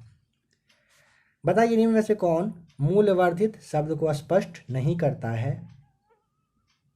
सबसे पहले समझिए मूल्यवर्धित शब्द का मतलब शायद आप समझ नहीं पाएंगे। फ्रेंड्स देखिए एक बात ध्यान रखिएगा, जब भी कभी कहा जा रहा है कि समझ नहीं पाइएगा, जिनको पता होगा उनके बारे में नहीं है, उनको बात बुरा नहीं लगना चाहिए। बहुत सारे ऐसे फ्रेंड्स हैं जिनको कि जो भी बेसिक मतलब फर्स्ट टाइम बीपीएससी का एग्जाम देने वाले होंगे और बहुत कुछ उनको नहीं पता होगा, तो उनके लिए ही ये सब थोड़ा सा कहा जाता है ताकि वो समझ पाएँ। मन में कन्फ्यूजन जैसे ही आए कि क्या होगा जब आप इसका मतलब क्या है, तो मेरी बात को समझें ताकि लगे कि शायद हम मेरे बारे में कि शायद हम ही को नहीं पता है, इसलिए ऐसा अच्छे से तोड़ फोड़ के बताया जा रहा है। जैसे समझना है समझिए, बट समझने की कोशिश करिएगा। देखिए मूल्यवर्धित शब्द का मतलब होता है वैल्यू एडेड, जिसे कि आप कह सकते हैं उसका मतलब आप निवल वगैरह। और देखिए यहाँ पर जो आपका दिया हुआ है ना कि निवल एक शब्द है ना, ऑप्शन जो ए आपका है इसमें देखिए ऑप्शन ए क्या सी में भी है, सी आपका सही जवाब हो जाएगा। किसी फर्म का निवल योगदान, निवल का मतलब होता है वैल्यू एडेड, नहीं माफ़ कीजिएगा, निवल का मतलब होता है नेट, यानी कि शुद्ध शुद्ध जो योगदान होता है उसे कहते हैं आप निवल, ठीक है। तो कह रहा है कि मूल्यवर्धित शब्द को सही स्पष्ट कौन करता है, तो किसी फर्म का जो निवल मतलब टोटल जो योगदान होता है ना कि शुद्ध योगदान उसे कहते हैं। जैसे आप अगर कह सकते हैं कि 100 रुपये का कोई चीज़ है, आप 100 रुपये दिए टोटल, 1 रुपये भी कम नहीं करवा रहे हैं, जो एग्जैक्ट होना चाहिए नेट, जिसे कहते हैं नेट, उतना पैसा मांगा उतना दे दिया गया, उसे ही आप निवल कहते हैं, शुद्ध कहते हैं, प्योर कहते हैं। नंबर 102 है सकल घरेलू उत्पाद एवं सकल राष्ट्रीय उत्पाद में कौन सा प्रमुख अंतर है। सकल घरेलू उत्पाद को आप क्या कहते हैं, जीडीपी। सकल घरेलू उत्पाद को आप जीडीपी कहते हैं, और सकल राष्ट्रीय उत्पाद होता है उसे आप जीएनपी कहते हैं, ठीक है। तो ऑप्शन नंबर आपका यहाँ पे क्या होगा, डी आपको सही बताना है। विदेशों से प्राप्त शुद्ध आय का, इन दोनों के बीच सबसे मेन अंतर है। नंबर 103 है किसी देश की आर्थिक समृद्धि का निम्न में से कौन सा उपयुक्त मापदंड है। ऑप्शन नंबर डी हो जाएगा, प्रति व्यक्ति आय आपका यहाँ पे सही जवाब है। नंबर 104 है बताइए कि सबसे पहले सीमांत व्यक्ति यानी कि मार्जिनल मैन की संकल्पना का प्रतिपादन किया गया था किसके द्वारा। ऑप्शन नंबर आपका बी सही जवाब हो जाएगा, रॉबर्ट ई पार्क। फ्रेंड्स इनके बारे में सही मायने में कहा जाए तो खुद भी मेरे पास उतना नॉलेज नहीं है इनके बारे में, रॉबर्ट ई पार्क के बारे में अगर आप लोगों में से किसी को पता हो तो आप बताइएगा। बट ये समझेंगे कि सर्वप्रथम सीमांत व्यक्ति यानी कि मार्जिनल मैन जो है उसकी संकल्पना का प्रतिपादन रॉबर्ट ई पार्क के द्वारा किया गया था। इनके बारे में मतलब थोड़ा बहुत पता है बट वो नहीं बताना चाह रहे हैं, जो आपको कंफ्यूज कर सकता है या फिर डाउट वाली बात को बिल्कुल भी नहीं बताया जा रहा है, इसीलिए इसके लिए माफ़ी चाहूँगा। नंबर 105 है निम्न में से किसे भारतीय अर्थव्यवस्था के उदारीकरण का अग्रदूत माना जाता है। Option number C doctor Manmohan Singh ji को।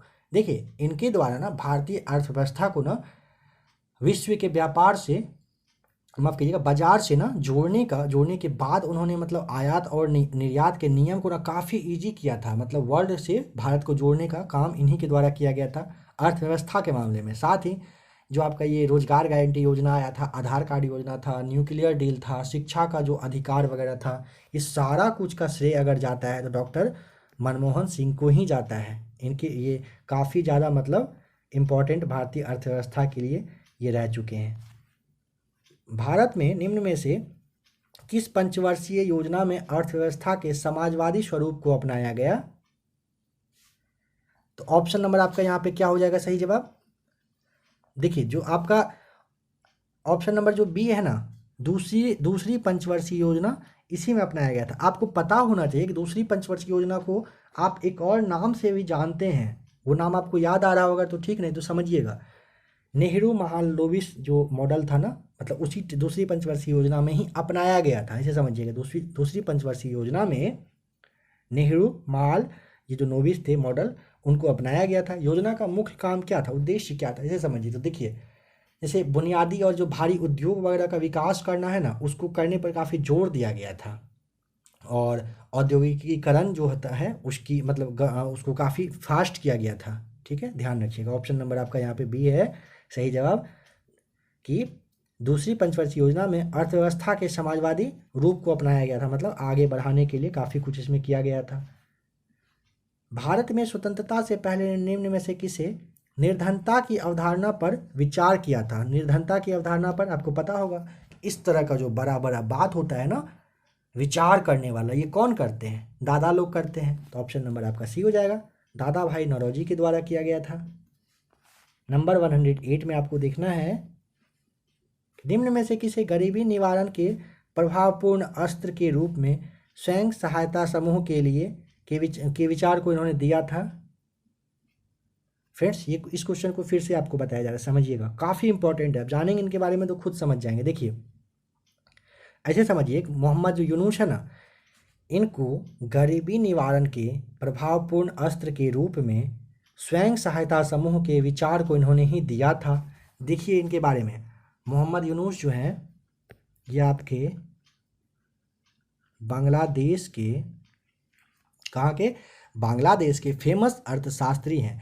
इन्हीं के द्वारा बांग्लादेश ग्रामीण बैंक की स्थापना कहिए की गई थी। समझिएगा, बांग्लादेश ग्रामीण बैंक की स्थापना मोहम्मद यूनुस के द्वारा करवाया गया था। इन्हीं के द्वारा ना गरीबों को बिना जमानत के ना छोटे मोटे जो ये लोन वगैरह होता है ना, वो देने का जो काम है चालू किया गया था। इनको मोहम्मद यूनुस साहब को वर्ष 2006 में नोबेल शांति पुरस्कार दिया गया था। समझ पा रहे हैं?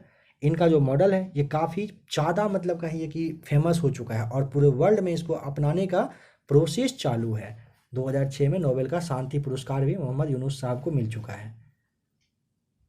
नंबर 109 में बताना है कि बेरोजगारी समस्या से गरीबी बढ़ती है क्योंकि गरीबी रेखा से नीचे रहने वाले लोगों की संख्या बढ़ जाती है। ऑप्शन नंबर डी यहाँ पे सही जवाब हो जाएगा। नेक्स्ट क्वेश्चन है, ट्राइसेम निम्न में से किसका एक कार्यक्रम है?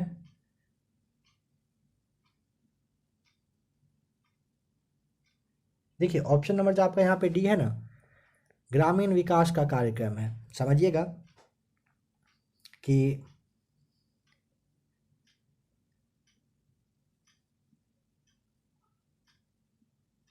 चलिए इसके बारे में इतना ही जानिए, काफ़ी है। ग्रामीण विकास का ये कार्यक्रम है, कौन सा? ट्राइसेम।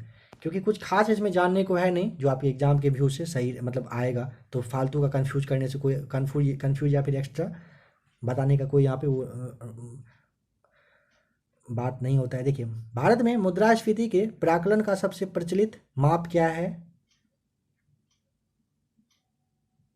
ऑप्शन नंबर सी हो जाएगा, थोक मूल्य सूचकांक। इसके बारे में समझिए, थोक मूल्य सूचकांक जो है यह एक सूचकांक है, यह एक मूल्य सूचकांक है जो कि कुछ चुनी हुई वस्तु को ना सामूहिक औसत मूल्य का प्रतिनिधित्व यानी कि लीड करने का रोल प्ले मतलब करने का प्रतिनिधित्व करने देता है। ठीक है, और मुद्रास्फीति है ना, मुद्रास्फीति ये क्या है?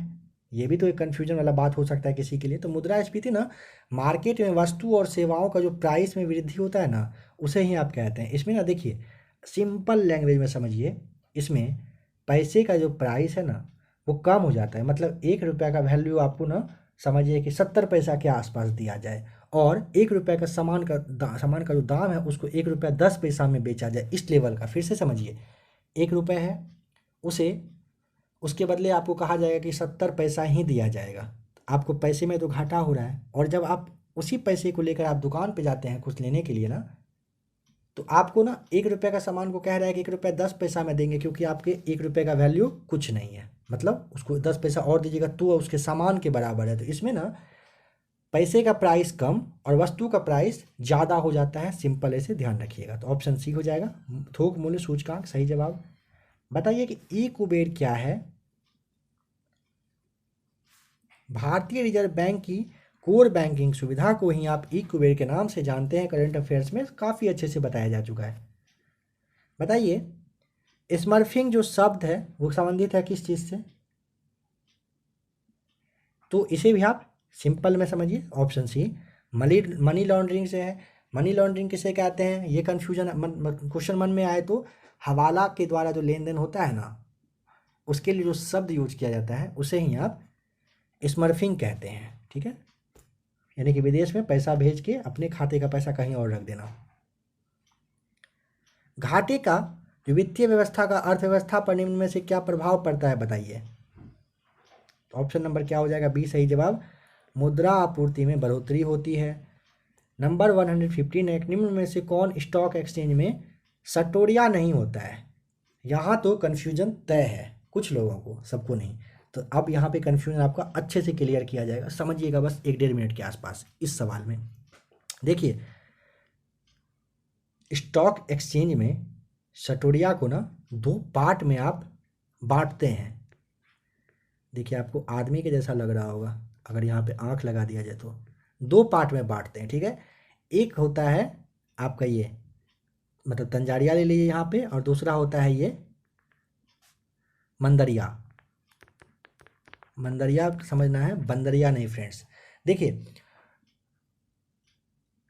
जो बुल होता है ना, बुल मतलब समझिएगा, बुल एक वह सटोरिया होता है। कौन सा बुल जो है एक ऐसा सटोरिया होता है जो किसी कंपनी के शेयर को, जो किसी कंपनी के शेयर को उसके भाव बढ़ने की उम्मीद में, आशा में पहले ही खरीद कर खुद के पास रख ले और बाद में खुद बेचकर काफ़ी ज़्यादा ये बेनिफिट कमाता है, उसे आप बुल कहते हैं, सटोरिया कहते हैं, ठीक है।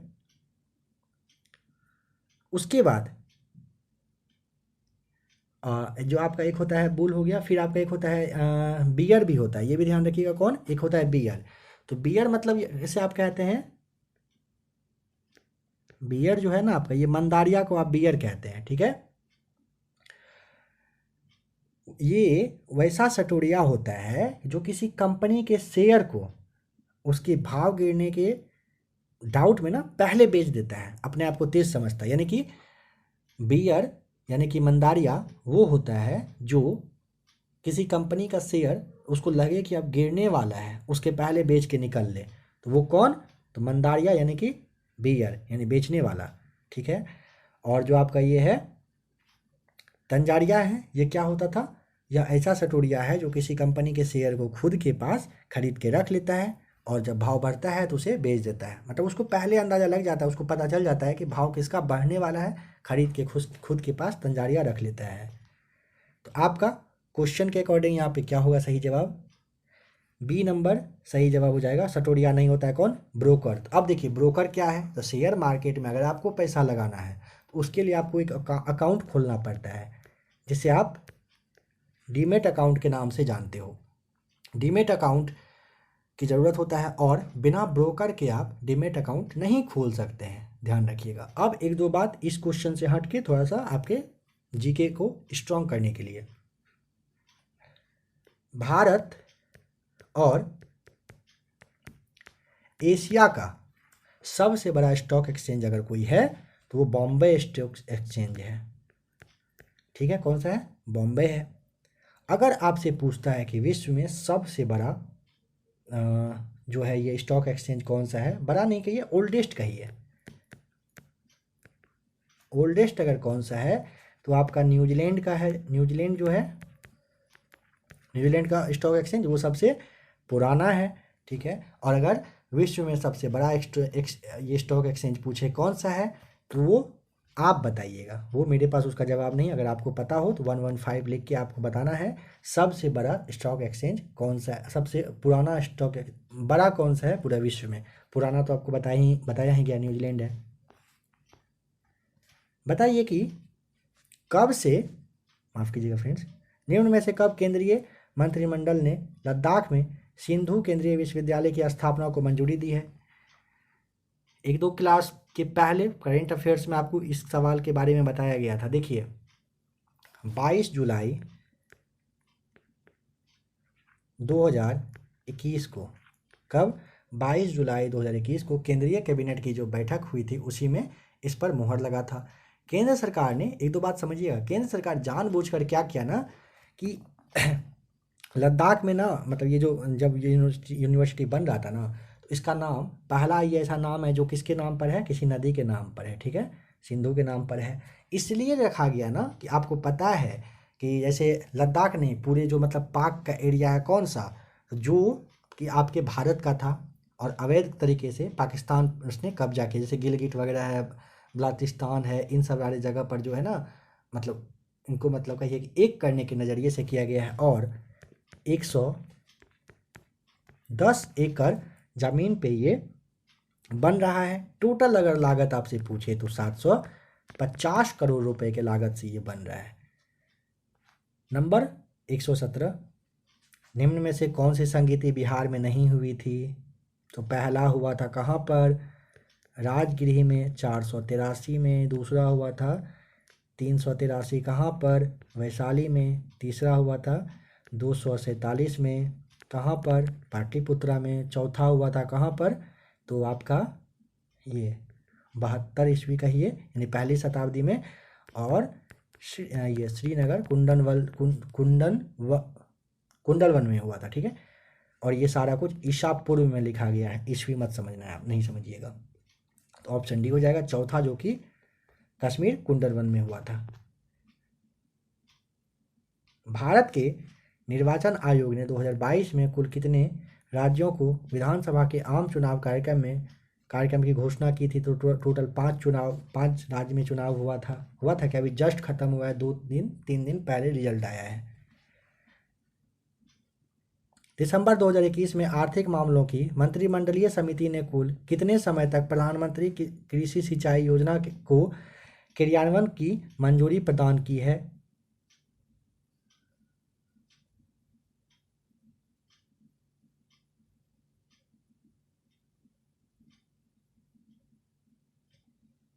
तो आपका यहाँ पे सही जवाब क्या हो जाएगा? 2021 से 26 होना चाहिए, ऑप्शन नंबर जो आपका डी है, ठीक है, ध्यान रखिएगा। नेक्स्ट क्वेश्चन नंबर 121 है कि इनमें से कौन सा पहला यूरोपीय देश है जिसने दिसंबर 2021 में व्यक्तिगत उपयोग हेतु भांग की खेती तथा उपयोग को वैध बनाने का निर्णय लिया है? ऑप्शन नंबर जो बी है माल्टा, ठीक है। देखिए माल्टा के बारे में समझ लीजिए। माल्टा जो है ये यूरोपीय महाद्वीप का ना साउथ वाले एरिया में पड़ता है, ठीक है। और ऐसे समझिए कि जो इटली है ना उसके पास का ये जगह है माल्टा। इटली के पास का ही जगह है माल्टा। नंबर 122, वर्ष 2021 में जारी किए गए वैश्विक स्वास्थ्य सुरक्षा सूचकांक में भारत का कौन सा स्थान है? ऑप्शन डी हो जाएगा 66वें स्थान पर भारत है। किस चीज में? वैश्विक स्वास्थ्य सुरक्षा सूचकांक में। अक्टूबर 2021 में जारी की गई पीएम केयर्स फॉर चिल्ड्रेन योजना निम्नलिखित में से किससे संबंधित है? कुपोषित बच्चा, दिव्यांग, 6 वर्ष से 14 वर्ष की आयु के बच्चे के लिए, या फिर कोविड-19 महामारी के कारण अपने माता पिता को खो देने वाले बच्चों से। तो ऑप्शन नंबर डी हो जाएगा कोविड-19 महामारी के कारण जो अपने माता पिता को जो बच्चा खो दिया उसके लिए पीएम केयर्स फॉर चिल्ड्रेन जो है ये जारी किया गया। वर्ष 2021 में कृत्रिम गर्भाधान की IVF तकनीक से भारत में पहली बार निम्न में से किस नस्ल की भैंस के बछड़े का जन्म हुआ है? ऑप्शन बी हो जाएगा बन्नी नस्ल का। अगर पूछे कि बन्नी कहाँ पर है, तो गुजरात के जो ये कच्छ का एरिया है ना, यहाँ पे है, ध्यान रखिएगा, बन्नी नस्ल का भैंस। दिसंबर 2021 में स्वीकृत बिहार मखाने का नया नाम क्या है? ऑप्शन ए मिथिला मखाना के नाम से आप उसे जानते हैं। नंबर 126 है, विश्व बैंक द्वारा नवंबर 2021 में निम्न में से किस राज्य को $135 मिलियन ऋण प्रदान करने की मंजूरी दी गई है? तो ऑप्शन नंबर आपका सी हो जाएगा, पश्चिम बंगाल राज्य को मिलेगा। ये जान लीजिए क्यों, तो राज्य में चलाए जा रहे जो सामाजिक जो वो सहायता वगैरह है ना, उसके लिए ही विश्व बैंक के द्वारा नवंबर 2021 में घोषणा हुआ कि राज्य को $135 मिलियन ऋण यानी कि कर्ज दिया जाएगा। जनवरी 2022 में घोषित तीसरा राष्ट्रीय जल पुरस्कार 2020 में सर्वश्रेष्ठ राज्य श्रेणी में प्रथम पुरस्कार निम्न में से किस राज्य को मिला? तो ऑप्शन नंबर सी हो जाएगा उत्तर प्रदेश को। क्यों? तो जल संरक्षण प्रयास में काफ़ी अच्छा रोल प्ले करने के लिए उत्तर प्रदेश को मिला। दिसंबर 2021 में लुइस हैमिल्टन नाइटहुड की उपाधि से सम्मानित होने वाले निम्न में से कौन सा फॉर्मूला 1 रेसर है, बताइए। देखिए 12 दिसंबर 2021 को लुइस हैमिल्टन जो है ये 103 रेस जीतने का रिकॉर्ड अपने नाम किए हैं। देखिए ध्यान रखिएगा, हैमिल्टन नाइटहुड की उपाधि प्राप्त करने वाले वे चौथे रेसर हैं। ऑप्शन आपका सी यहाँ पे सही जवाब हो जाएगा। कौन सा नंबर का? चौथे नंबर का। बताना है कि निम्न में से किस भारतीय वास्तुकार को रॉयल गोल्ड मेडल 2022 प्रदान किया जाएगा। ऑप्शन नंबर बी हो जाएगा बालकृष्ण दोषी उनका नाम है। देखिए वास्तुकार को ही आप आर्किटेक्चर के रूप में भी जानते हैं, तो यहाँ पे कंफ्यूज नहीं करिएगा। नाम क्या है? बालकृष्ण दोषी। 2022 का भारतीय वास्तुकार को ये जो है मतलब इनको रॉयल गोल्ड मेडल से सम्मानित किया जाएगा। नंबर 130 देखते हैं। दिसंबर 2021 में निम्न में से किसे 57वें ज्ञानपीठ पुरस्कार दिए जाने की घोषणा की गई है। फ्रेंड्स देखिए यहाँ पे एक बात आपको बताना चाहूँगा कि दिसंबर 2021 में 57वां दिया हुआ है ना, ये आपका गलत है। 57वां जो है ना 2022 में दिया गया। पता नहीं यहाँ 2021 दिसंबर क्यों दिया हुआ है, ठीक है। ये जान लीजिए 57वां जो है 2022 में हुआ, ठीक है। और ये दामोदर मोजो जो आपका है ऑप्शन डी 2022 का 57वां दामोदर मोजो को, और दिसंबर 2021 जो दिया हुआ था, तो 21 भी आप जान लीजिए आपका हाँ ऑप्शन है नीलमणि जो दिया हुआ है 2021 का दिया गया था नीलमणि को, जो कि 56वां ज्ञानपीठ पुरस्कार था। भारत का सर्वोच्च साहित्यिक सम्मान है, पता ही होगा। इसमें टोटल 11 लाख रुपए की राशि भी प्रदान की जाती है।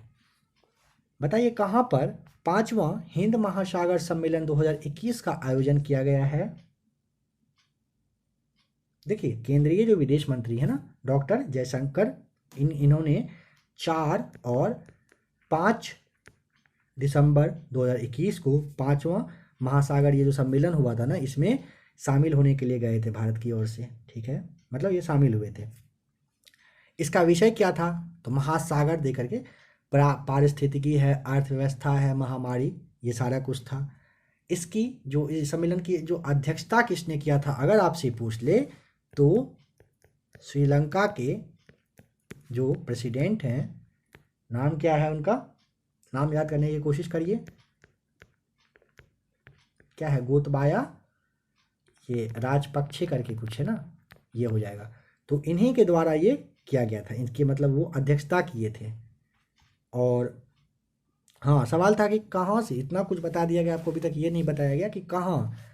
अबू धाबी में किया गया था, ठीक है। ऑप्शन नंबर डी हो जाएगा। अबू धाबी में हुआ था 5वां हिंद महासागर सम्मेलन 2021। नंबर 132 25-26 नवंबर 2021 के मध्य वर्चुअल रूप से आयोजित 13वां एशिया यूरोप शिखर सम्मेलन में भारत का प्रतिनिधित्व निम्न में से किसने किया था। ऑप्शन नंबर आपका सी हो जाएगा, एम वेंकैया नायडू के द्वारा किया गया था। बताइए निम्न में से कब, काफ़ी इंपॉर्टेंट है समझिएगा, पहली विश्व बाधी T20 क्रिकेट चैंपियनशिप का आयोजन भारत में किया जाएगा। किसका आयोजन? पहली विश्व बाधी T20 क्रिकेट चैंपियनशिप का। तो 10 से 20 जनवरी 2023 को ये होना है, ठीक है। कहाँ पर अगर पूछ ले तो केरल में। लगभग इसमें 8 देश शामिल होगा। 2020 में ना 20 और 21 के ही बीच में इसको होना था, बट पता ही है कोविड इतना प्यारा चीज़ आया था कि सब कुछ को रोक के रख दिया था, तो इसी की वजह से ये नहीं हो पाया। अब 2023 में 10 और 20 जनवरी के बीच होगा, जिसमें कि हो सकता है 8 देश शामिल होंगे। बताइए विश्व का कौन सा पहला खिलाड़ी है जिसने सितंबर 2021 तक T20 क्रिकेट में 1000 से अधिक रन बनाने तथा 300 विकेट लेने का गौरव प्राप्त किया है। तो वेस्ट इंडीज के खिलाड़ी Kieron Pollard, option number B सही जवाब हो जाएगा। इन्होंने सितंबर 2021 तक T20 क्रिकेट में 1000 और 300 से ज़्यादा विकेट लेकर अपना रिकॉर्ड बनाया। निम्न में से किसने दिसंबर 2021 में संपन्न 11वीं हॉकी इंडिया सीनियर पुरुष राष्ट्रीय चैंपियनशिप पिंपरी चिंचवड़ 2021 का खिताब हासिल किया? ये आपको बताया जा चुका है पहले भी। क्या होगा? ऑप्शन बी हो जाएगा, हॉकी पंजाब ने। नेक्स्ट क्वेश्चन है, ओडिशा राज्य का सबसे लंबा पुल निम्न में से किस नदी पर निर्मित किया गया है? ऑप्शन बी हो जाएगा, महानदी पर। अब इसके बारे में समझिए अच्छे से। 28 फरवरी 2014 को इस पुल की आधारशिला रखी गई थी। किसके द्वारा? तो जो ओडिशा के जो सीएम नवीन पटनायक साहब थे, हैं उनके द्वारा, थे नहीं हैं उन्हीं के द्वारा। अब है कहाँ पर? तो कटक जिला में, जिला का जो एक जगह था ना वो गोपीनाथपुर करके है, वहाँ पे मतलब महानदी पे ये रखा गया था। ठीक है, और ऐसे समझिए कि राज्य का ये सबसे लंबा पुल है, ये भी ध्यान रखिएगा। नंबर 137, किसने वर्ष 2021 में पूर्वोत्तर क्षेत्र के हस्तशिल्पकारों के लिए आत्मनिर्भर हस्तशिल्पकार योजना की घोषणा की? ऑप्शन सी, पूर्वोत्तर विकास वित्त निगम लिमिटेड के द्वारा। भारत के प्रधानमंत्री द्वारा जनवरी 2022 में घोषित निम्न में से किस तिथि को वीर बाल दिवस के रूप में मनाया जाएगा? ऑप्शन नंबर सी बी हो जाएगा, 26 दिसंबर को। देखिए, आपको एक बात जानना नहीं है, ध्यान देना है। 14 नवंबर को बाल दिवस और 26 दिसंबर को वीर दिवस मनेगा आपसे। 14 नवंबर को बाल दिवस पहले से बनता है। कहने का मतलब कंफ्यूज नहीं करिएगा एग्जामिनेशन हॉल में। अभी तो लग रहा होगा कि बहुत ही सही है, बट एग्जामिनेशन हॉल में काफ़ी कन्फ्यूजन होता है इन सारे पॉइंट्स को देखकर। देखिए, सिखों के जो 10वें गुरु थे, नाम आपको याद आ रहा होगा, गुरु गोविंद सिंह जी। इन्हीं की जयंती पर, प्रकाश पर्व के अवसर पर प्रधानमंत्री मोदी ने जो कि वीर बाल दिवस मनाने की घोषणा किए थे। बताइए, एक वर्ष 2021 में निम्न में से किस राज्य में मुख्यमंत्री वायु स्वास्थ्य सेवा यानी कि एयर एम्बुलेंस सेवा शुरू की गई है? देखिए, ऑप्शन सी जो है, उड़ीसा में। क्या हुआ ना कि उड़ीसा के जो सीएम है, उन्होंने शहर से काफ़ी दूर रहने वाले जो आदिवासी वगैरह जिला वगैरह जो है, वहाँ पर एयर एम्बुलेंस की सुविधा की स्टार्ट की गई है। ठीक है, ध्यान रखिएगा, मुख्यमंत्री के द्वारा वायु स्वास्थ्य सेवा एयर एम्बुलेंस की शुरुआत उड़ीसा में किया गया है। आज का इस टॉपिक का यानी कि करंट अफेयर, माफ़ कीजिएगा, मतलब मैथ को छोड़ के सारा टॉपिक आपका कवर हो गया। लास्ट क्वेश्चन देखिए, हाल ही में अंतर्राष्ट्रीय सौर गठबंधन ने निम्न में से किस प्रकाशन के साथ मिलकर सोलर कंपास रूपी नई पत्रिका लॉन्च करने की घोषणा की है? ऑप्शन ए हो जाएगा, एक्सलेवियर ने। और एक्सलेवियर का जो हेडक्वार्टर है, अगर वो पूछे कहाँ पर है, तो नीदरलैंड में है, ध्यान रखिएगा। अब आगे आपका 10 क्वेश्चन दिया हुआ है जो कि आपके मैथ से है। ठीक है, अभी आपको इसके बारे में, अभी क्या है, मैथ के बारे में अभी आपको नहीं बताया जा रहा, आगे भी नहीं बताया जाएगा। अगर आप में से किसी को क्वेश्चन देखना है तो आप यहाँ पे देख पा रहे होंगे, आप एक नज़र में देख लीजिए। और अगर सॉल्व करने का मन हो तो आपको नंबर तो दे ही दिया गया था, इस नंबर पर, उस नंबर पर आप मैसेज करेंगे 9576843550 पर, आपको PDF इसका भेज दिया जाएगा। क्वेश्चन आप देख लीजिए, चाहें तो वीडियो को रोक करके अपना आप देख लीजिएगा, अच्छे से सॉल्व कर लीजिएगा। ठीक है फ्रेंड्स, तो अभी आपने देखा टोटल 140 क्वेश्चन। आशा करता हूँ मेरे द्वारा बताया गया बातों से आपको थोड़ा बहुत हेल्प ज़रूर मिला होगा। 67वीं BPSC CDPO के लिए काफ़ी इम्पॉर्टेंट दृष्टि पब्लिकेशन के बुक से अभी आपने 140 क्वेश्चन देखा। आपको पता है दृष्टि पब्लिकेशन आपके एग्ज़ाम में क्या रोल प्ले करता है, क्या रोल प्ले करेगा। काफ़ी ज़्यादा दृष्टि का डिमांड रहता है। काफ़ी सारे ऐसे स्टूडेंट हैं, फ्रेंड्स हैं, जिन्होंने मैसेज किया था कि फुल टेस्ट सीरीज करवाइए, तो मेरे हिसाब से लगा था शायद यही सही है, दृष्टि से ही स्टार्ट किया जाए।